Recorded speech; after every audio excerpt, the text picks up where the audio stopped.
This was the first time humans discovered liquid on an extraterrestrial planet. The excited astronaut Jack immediately decided to bring it back to the spacecraft for thorough research, unaware that this very action would bring catastrophic disaster to the ship. It began when crew member Lisa suddenly started convulsing, followed by the sound of bones breaking inside her body. Seeing Lisa's agonizing condition, the crew rushed her to the ship's medical bay. Strangely, after the doctor's examination, no viruses or bacteria were found in Lisa's body, and she had no history of stroke or epilepsy. Crew member Bailey believed there must be some bacteria or virus in the liquid Jack brought back. Jack directly denied this, as he had followed strict sterilization procedures when returning to the ship, and now the liquid only contained trace elements harmless to humans. As the argument between the two intensified, Captain Annie quickly intervened, asking the doctor for his opinion. The doctor also thought it was too early to blame Jack. If Lisa's symptoms were caused by the liquid, Jack should have been the first to fall ill. During a previous physical examination, the doctor had discovered that Lisa had been under great psychological stress since entering space. Perhaps this psychological stress in space manifested as symptoms of full-body fractures. The doctor's words made sense,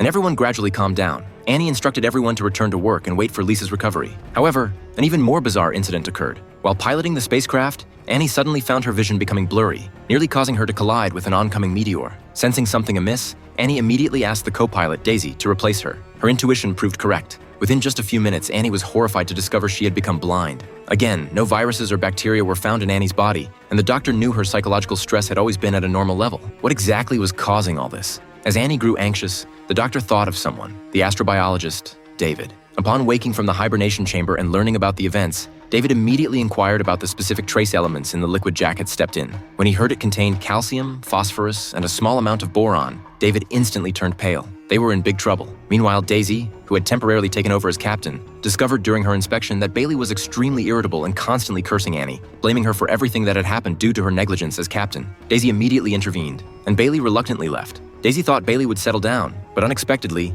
Bailey went straight to Annie's room and started choking her. Fortunately, Annie had undergone rigorous combat training on Earth, preventing Bailey from succeeding. Afterward, the crew tied Bailey up, but she remained highly agitated, clearly also affected. However, this time, the crew was less worried because David had just found the culprit. Apart from carbon-based life, boron could also form life under appropriate conditions. The crew's symptoms were caused by the boron in Jack's liquid combining with the iron in their bodies, forming a disease. The symptoms manifested differently in each person, bone fractures in Lisa and blindness in Annie. Jack wondered why he was unaffected. David explained that Jack was a natural antibody, so, given time, he could develop an antidote. Everyone was delighted, but just as they were celebrating, a shocking turn of events occurred.